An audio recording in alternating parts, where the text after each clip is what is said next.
Good afternoon, boys and girls out there in Streamable Learning land. Welcome to the Center for Birds of Prey. My name is Stephen, and today we're going to be talking about one of my favorite subjects, owls. It is Halloween, and we know owls are sort of synonymous with the season. So we're going to be looking at some of our native owls, some of owls from around the world. A couple of things before we get too far into the program. First of all, hopefully you'll have lots of questions out there, and Elliot behind the camera here is going to help me out. He's going to let me know when you put a question in the chat bar there at the bottom of the screen, and we'll do our best to answer all of those as we go along. Second, I want to give you a little bit about us here at the center, just so you have a little context. The Center for Birds of Prey is a nonprofit organization located just outside of Charleston, South Carolina, where today it is a balmy 80 degrees and 100% humidity. So all this water you see on my face, it's not tears, it's actually sweat.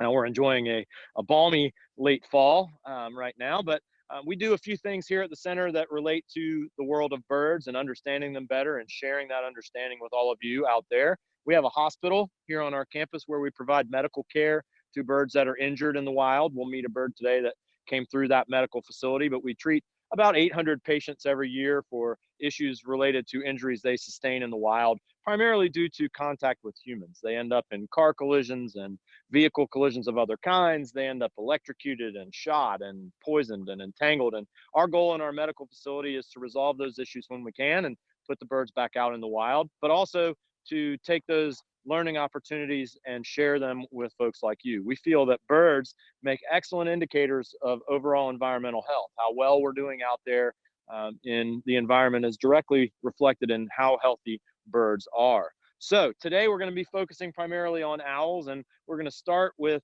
sort of the poster child, I think, for the owl. This is a bird called a barn owl. Now, barn owls are interestingly found all over the world. It's a species that not only do we have here in North America, but they're found on every continent with the exception of Antarctica.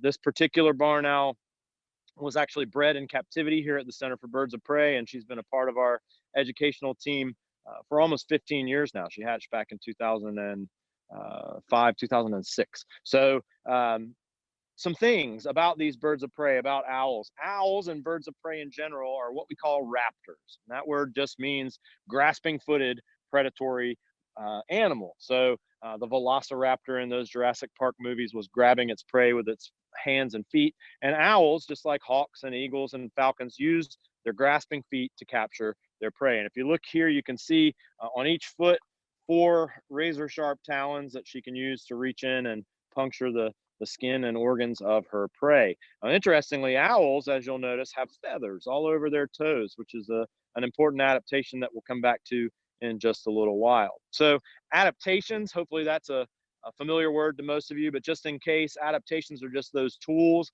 that animals have, and plants as well, that make them better suited for whatever their job might be out in the world. Adaptations are changes that help an animal or plant survive in its environment. They may be behaviors, like where we live and how we behave. They may be physical features that we can see, or they may even be absence of physical features. So lacking things can be an adaptation. When we look at the owls and the raptors, along with the grasping feet, they have a few other adaptations. The next one to point out is their beak. Now, birds, interestingly, are lacking teeth. That's an adaptation that allows them to stay light in order to be able to fly, but it creates an issue. If you don't have any teeth to chew or tear, you need some other tool to get your food into small enough pieces to swallow. And you can see this long pointed beak on the owl, which is an adaptation for ripping things like mice and voles into small enough pieces to swallow. You'll also see eyes that are situated on the front of the head. Now, that's an adaptation that not only do we see in owls and other birds of prey, but we also see it in other predators like ourselves. Those eyes facing forward, we call that situation binocular eyesight, which gives us the ability to tell how far away we are from a target. Depth perception, it's called. So that's very important to us as we need to grab things. And it's important to the owl as well, so that she can see how far away the food is for grabbing. Now, owls are nocturnal birds of prey, and so some of their unique adaptations, things that they perhaps do not share with other birds, are related to the fact that they're hunting under the cover of darkness. And when we think about moving around at night, one of the biggest challenges is that it gets very difficult to see things when it gets dark. And so owls have to rely not only on their powerful eyesight, but on their fantastic sense of hearing. So if we have a look at the owl here, we'll talk a little bit about ears. Now, you're probably all familiar with ears, these flappy things on the side of our head, but hopefully you also know that there are also other components to the ear, the middle ear, that tube that leads in to the nerve endings, and then the inner ear, the bones and the nerve endings that send the message to our brain. Well, owls have all three of those parts. It's just that their outer ears are a little different than ours. Instead of a big flap of skin behind the hole in the side of our head, owls have what we call facial discs. So if you look at this bird, around each eye, you can see sort of a round shaped plate of skin, and that plate of skin is covered in feathers. Did you know that owls use their feathers to hear? Well, those feathers on her facial discs, they actually vibrate with the sounds and transmit that sound energy into her head. There's a hole right behind each of her eyes on the side of her head. She's not too fond of me touching, but if you went right in where my finger is, you would find a hole that leads in to her inner ear. Owls can hear incredibly well. In fact, barn owls have been shown in laboratory studies to be able to capture prey in complete darkness. So they do not need to see their prey at all in order to be able to capture it, which is pretty amazing stuff. So hearing is one part of their ability to hunt at night. Another part that's very important is their ability to fly very quietly. Now, owls are almost silent in flight, and there are a couple of adaptations that allow for that. One that we might be able to see if you look closely at the leading edge of her wing here, right above my finger. The edge of the feathers on their wing are serrated like a comb, or like eyelashes. They're broken up, and that serrated edge, when it moves through the air, does so very quietly. So even though she's pushing a lot of air with her wings and flapping, it doesn't make a sound, which is incredibly important to them. Those feathers on the toes are also a part of the owl's ability to move quietly. They help to break up the sound profile of their feet. So again, barn owls are found all over the world, but we're going to meet some different owls as we go along today. The next owl we're going to meet is one that comes from a group of owls that we call the wood owls. So if we go back to the barn owl for just a minute and talk about habitat, and maybe even talk about their name a little bit, the name barn owl kind of conjures up images of farmland. And in fact, barn owls are often found in open grasslands. Here in South Carolina, we see them primarily in our high marsh habitat along the coast, and then in the grassy farmlands of the interior of the state. So open spaces where we'll see them quartering over open fields and then pouncing on their prey from above. The next bird we're going to meet comes from a group we call the wood owls. Now, I bet you can all guess where the wood owls spend most of their time. They are birds found primarily in dense forested habitats. We have a few wood owls here in North America, and we'll come back to them in a minute, but the one we're going to meet is actually a native of Europe and Asia. It's called a Ural Owl. Now, the Ural Owl is named for a mountain range that separates Europe and Asia, the Ural Mountains. So I'm going to set this barn owl back in the box, and we'll turn our attention now to the wood owl. You can see that just like the barn owl, she has those round, flat plates around her eyes, those facial discs that allow her to hear the sounds of prey that she might encounter. And for the Ural owl, a powerful sense of hearing is critical, given that they live in snowy habitats where their prey, primarily mice and voles, are often found living under the cover of snow. So she can't see her prey no matter how hard she tries. She just needs to hear the sounds that it makes. And so she has a very prominent outer ear, very large facial discs. She can actually change the shape of those discs to help her to hear sounds more effectively and to pinpoint the location of her prey. You can see that her camouflage is a little bit different. We didn't really focus on it with the barn owl, but owls are exceptionally well camouflaged for their habitat. The Ural owl here, lots of streaks and bars in her feathers, and primarily a gray to white color pattern, which allows her to hide in those birch habitats with snow on the ground that you would expect to find in northern Asia. Now, wood owls, given their habitat, given the fact that they live in relatively dense forested areas, they tend to have shorter wings and longer tails for the body size than most of the other owls. Now, in the last program, we had a really great question about size, and it can be kind of deceptive when you look at an owl. You might see this bird and think, oh, she must weigh 20 or 30 pounds even. Believe it or not, she weighs less than 2 pounds, only about 700 grams.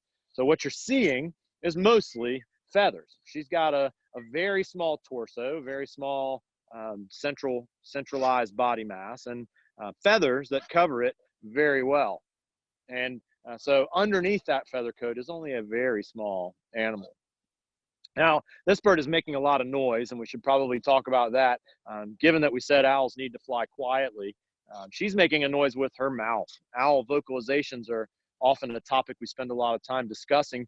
Owls, just like humans, need to socialize with one another. They need to communicate, and they communicate very often through making sounds, just like we do. And they can make different sounds to communicate different things. This Ural Owl is currently making a sound that we call food begging.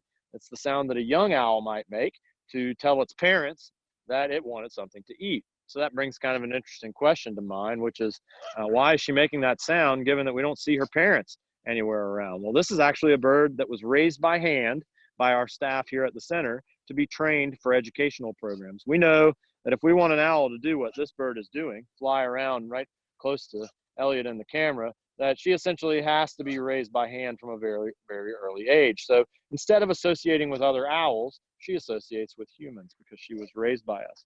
We'll talk about another bird in a minute where that was a problem for him. So you can see on her feet an even heavier coating of feathers there than we saw on the barn owl. Why feathers on the toes? Well, we mentioned that breaking up the sound profile. But they also function like a nice warm pair of socks. For owls, most of them do not travel long distances. And so in order to stay warm during the winter, they need to keep their toes covered in feathers. Looks like we have a question.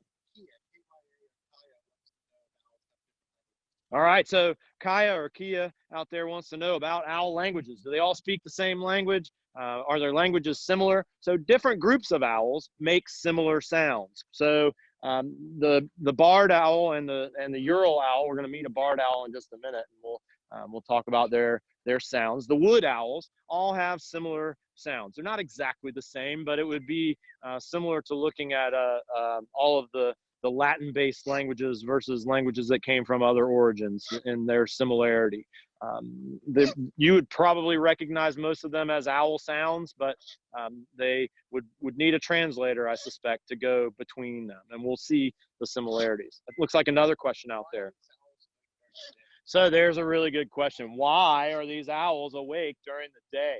We know that most owls, including the Ural owl and including the barn owl, most owls are primarily nocturnal, which means that most of the time they are active under the cover of darkness. But it's important to note that being nocturnal does not limit you to nighttime activity. I'm a diurnal animal, daytime active. And if I'm hungry during the day, or during the night rather, I'll get up. If I feel like I have some danger posed to me in the middle of the night, I'll wake up. And the same is true for owls. These birds, it's more like their job, which is to do educational programs like this one. Their job creates the necessity for them to be active during the day. So maybe like a human that works the night shift at the hospital.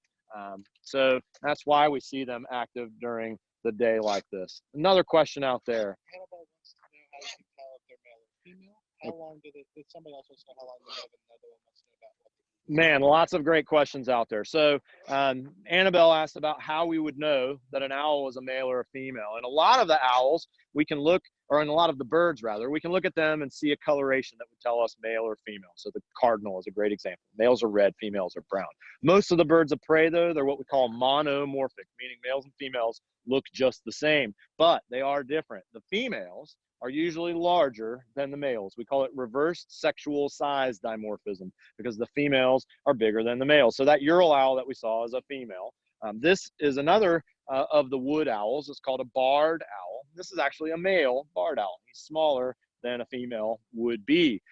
Somebody asked about what they eat. Now, owls are highly varied around the world. There are over 300 different types of owls, and you can find them eating just about every kind of animal that you might imagine. Now, owls are what we would call an obligate carnivore, meaning that they only eat animals, no plants in their diet. So something like a Ural owl, mice and voles. Barn owls, primarily mice. This barred owl, he's a native of the southeastern swamps here in South Carolina. He might eat a crayfish, he might eat a mouse, he might even wade into shallow water and catch a finfish, like a perch out there in the swamp. So they eat all kinds of things. I feel like I missed a question of that last round, but we have another question. Yeah, So Alexa wants to know if owls can have allergies, and then another person wants to know how long they can live. And then we have got one other question, which is why different colors. all right, so tons of great questions there. So we'll start with allergies. Can owls have allergies? Absolutely. Animals, depending on where they live and what they're adapted to withstand, they can develop circumstances where certain things in the environment can affect them. So one of the challenges we deal with here at the center in dealing with owls from other parts of the world is that they might encounter things here in South Carolina that they wouldn't encounter in their native habitat. So we have to be very careful not to bring a bird into a place where they might encounter something that might make them sick. So allergies are certainly there. In terms of lifespan, that's another really good question. Most birds don't live very long. It's a fact of nature. Most birds probably don't even make it to their first birthday. So on average, you see very short life expectancies for birds. They can live a very long time. That barn owl we met, she's 14 or 15 years old. This barred owl hatched in 2002. So he is, I am not good at math. 2019 minus 2002 is 17 years old. In nature, he probably wouldn't have made it that long, simply because it's not easy to be a bird. You have to get out there on your own and do things for yourself very early on in life. That's another question was about different colors. So if we go to this barred owl and just compare him to the Ural Owl that we just looked at. Remember, the Ural Owl lives in northern Asia, in places where the bark of the trees is very light colored and there's snow on the ground much of the year. So white was kind of the primary component in her feather coat. You can see how similar they are. The pattern is very similar in the barred owl, but the barred owl lives in the eastern United States. Less snow, browner bark on the trees. Even though he's got a very similar shape with short wings and a long tail, his habitat is similar, but the coloration is primarily for camouflage. So depending on where they live, their colors are a certain pattern. So again, you can see all the similarities here, perhaps less feathered on the toes for the barred owl than what we saw in the Ural Owl, not dealing with quite as cold of temperatures here as he might there. Now, his circumstances, remember I said the Ural Owl, we intentionally raised her by hand because we knew, having bred her in captivity, that we wanted her to do a specific job. Well, this bird had the same thing happen to him, except it was on accident. So when he was young, only a few days old, he fell out of his nest. Now, most owls do not build nests. They, in some cases, will borrow nests from other birds. In the case of the barred owl, they're what we call a cavity nester. They make a nest in a hole in a tree. And when he was only a few days old, for whatever reason, he ended up falling out of the nest. And someone found him on the ground, and just like you might wanted to help him. Unfortunately, what they did caused more problems than it solved. They actually picked him up and took him home and started feeding him. And when they did that, they interrupted this process that we call imprinting.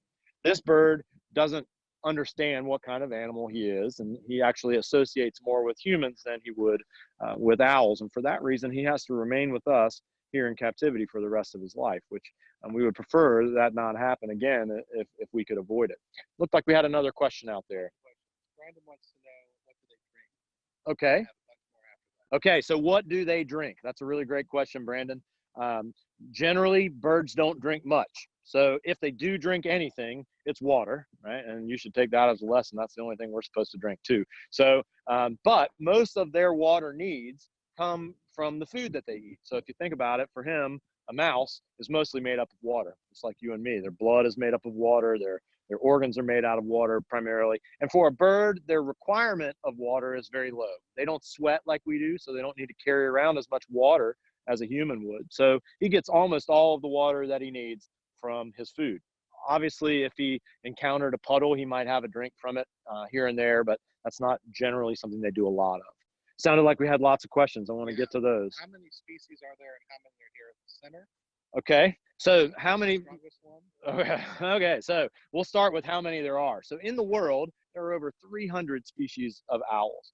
Here at the center, we have, I believe, 14 species of owls currently that we utilize for education. Some are native to South Carolina, some are found in other parts of the world. In South Carolina and in the eastern United States, we don't have nearly as many. Here in South Carolina, we only have 4 common owl species. So we started with the barn owl, that's one, and that's an owl that essentially everyone in the world shares. Other than Antarctica, they're found everywhere. The barred owl is our wood owl here in the eastern United States. And again, in the world, everywhere you go, you'll find somebody kind of like this. In northern Asia, it's the Ural Owl, and in southern Asia, it's the brown wood owl. Lots of wood owls around. And then we have one called the eastern screech owl, which is a tiny little owl. We're not going to meet a screech owl today, but they're a really common owl in most of the United States. And then the last group of owls, the one that's generally the largest and the strongest for most of them, are what we call the eagle owls. And we're going to meet a couple of eagle owls here to round out the program. In South Carolina and in North America, and actually in South America, we only have one eagle owl species. It's our largest owl. We call it the great horned owl. And you're going to meet a couple of owls that share a lot of similarity with the great horned owl. So I'm going to take this question and then we'll turn our attention to the eagle owl as we shift here. So I have a multi-question about what they eat. Can they eat groundhogs? Would they attack humans? Other dietary questions. Okay, so can they eat groundhogs? Will they attack people? What kind of food comes into play when we're looking at owls? So a general rule of thumb that I look to often when I think about predator-prey interactions is that if you are a predator, basically everything that's smaller than you, that you share space with, is a potential prey animal for you. So are there owls that are larger than groundhogs? Absolutely. Great horned owls eat groundhogs and prairie dogs and gray squirrels and fox squirrels and all kinds of small mammals. Now, remembering that humans are one of the largest predators on the earth, in most cases, birds like this would have no reason to even consider attacking us. And despite that, we do sometimes see altercations. The barred owl here is one that is probably the most common owl that we see interacting negatively with humans. So first of all, this bird only weighs about 1 pound.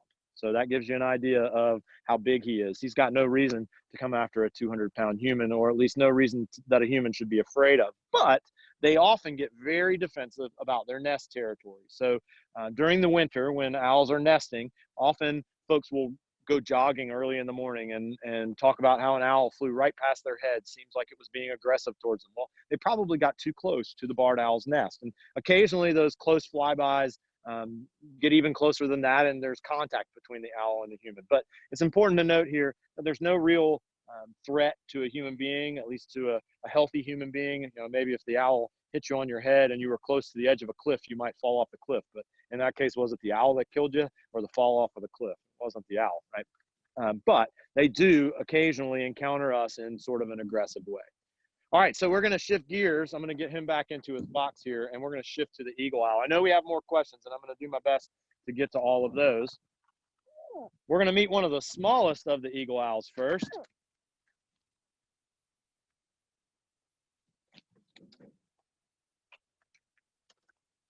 This one is actually a native of North Africa. It's called a desert eagle owl, sometimes called a Pharaoh's eagle owl or even a Savigny's eagle owl. So if we look at it, we can see some similarities to the wood owl and the barn owl. It's got large eyes on the front of the head, grasping feet, those circular feathers around the eyes, those facial discs, that curved beak for tearing. But we can also see some pretty distinct differences. So first of all, eye color is a distinct difference between the eagle owls and the wood owls. Most of the eagle owls have a light colored iris, so an orange or a yellow eye compared to the dark brown or nearly black iris of the wood owls and the barn owl.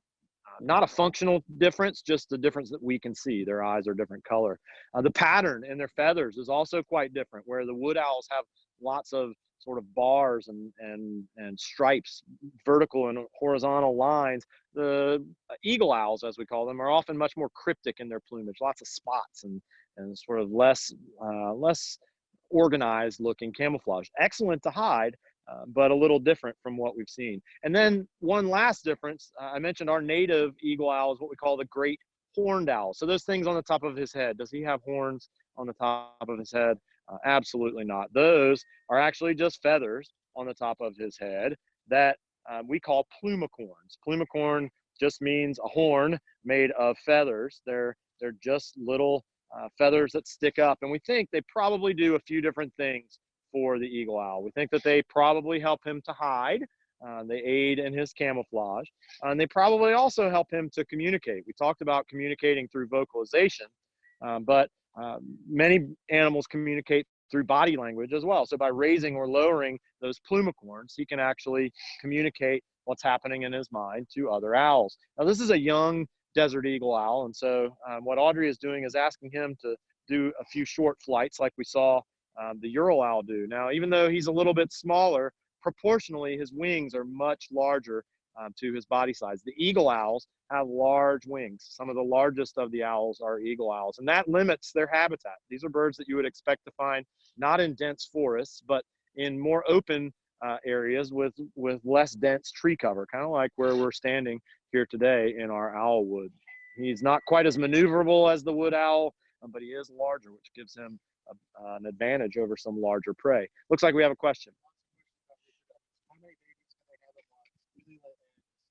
Also, do they have how many hearts? Okay, so wow, lots of great questions coming in here. Looks like first I'll start with the most interesting one. How many hearts do they have? They only have one heart, just like us. And for the most part, birds, if they have anything in terms of numbers that's different from us, it's usually that they have less things than we have. So birds have less bones. They have more fusion in their bones. They need to be light. And so having extras of things just doesn't work very well for birds. They generally only have one if they can do with only one. Some of the other questions were related to reproduction. Now, birds are a group of animals where every single species, all of the birds in the world, are what we call oviparous. They lay eggs. There are no birds that have live young. All of them lay eggs, including owls. And the general rule of thumb is that the larger the bird, the smaller the number of eggs. It's not always the case, but generally, if we go by most of them, the larger ones have less eggs. So the eagle owls, maybe only 1 or 2 eggs, whereas the barn owl that we saw, maybe 6 or 7 eggs. Generally here in the eastern United States and in most of North America, owls are breeding in the fall and through the winter. So this is the time of year where we're hearing owls vocalizing and starting to define their territories. And we'll talk about that in just a minute. Looks like we had another question too.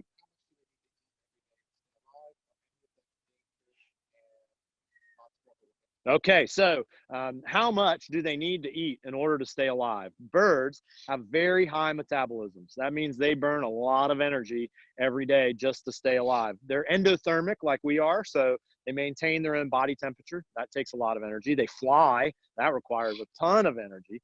So if we looked at food requirements, it's going to be a lot higher than what we might need. A bird may need to eat as much as 20% of its body weight every day just to stay alive. So for this owl that weighs just over a pound, she might need to eat 5 or 6 mice every day just to stay alive.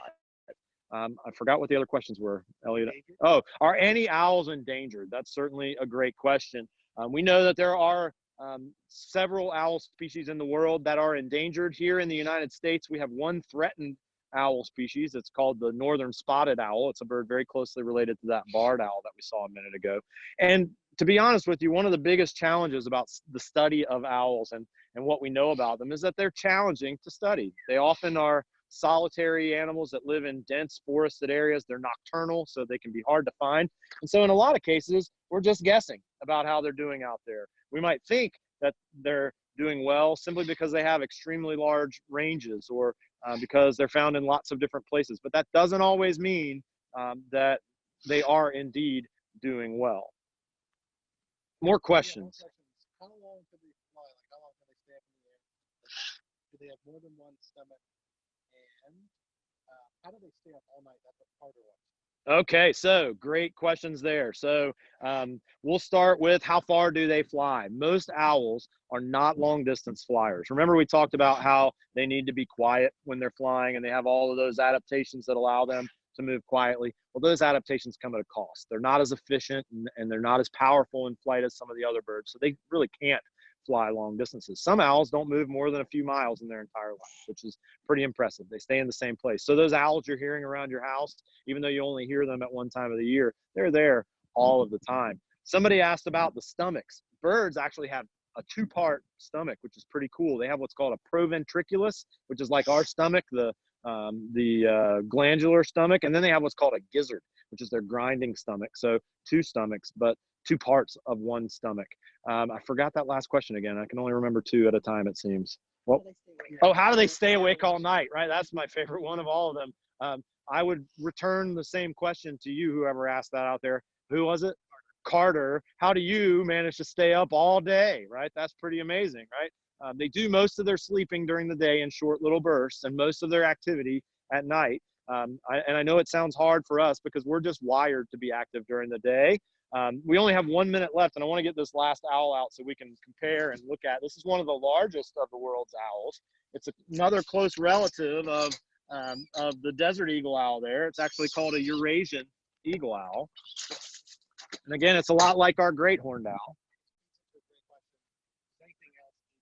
So, does anything eat owls? Well, again, we mentioned if you're smaller than somebody else, they might want to eat you. This owl could eat this owl if it had the opportunity, and it might. And our native great horned owl, they eat lots of other owls. So, could anything eat an owl? Well, sure. This owl only weighs about 4.5 or 5 pounds. So, who's bigger than that? Well, not a lot to eat on an owl, not much meat in there. And a healthy owl has a lot of defenses against being preyed upon, but certainly a weak owl or a sick owl could be eaten by some other animal out there. Unfortunately, most of the problems we see for owls come from humans. They get hit by cars. We see a lot of unintentional poisoning of owls by people that are using poisons to kill rodents. Rat poisons like decon can cause secondary poisoning in owls like this one. And then even intentional targeting. People often are afraid of things that they don't understand very well. And even though we don't have any reason to be afraid of an owl like this, people might be, and they might use that fear as a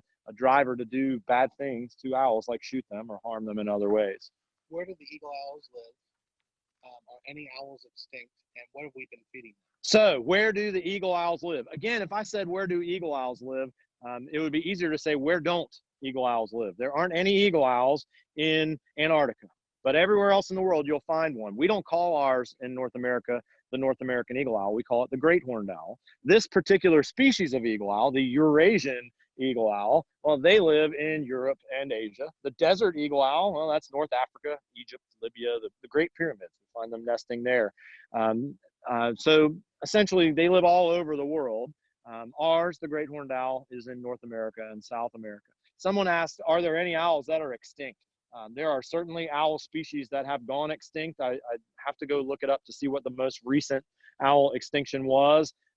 Sadly, because the amount we know about owls is relatively limited, there may be owls going extinct that we don't even know about, that we haven't even recorded, because again, they live in places that are often relatively inaccessible. We're still learning about new owl species on planet Earth today in 2019, which is pretty remarkable stuff.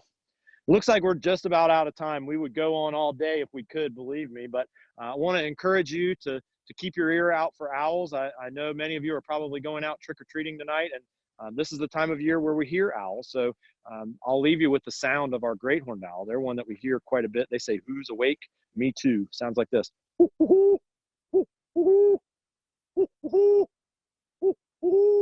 So you might hear that when you're out trick-or-treating this evening. That's a bird that looks very much like this, just a little bit smaller, that's found in just about every part of North America. They're in your neighborhood. So keep your ear out for them.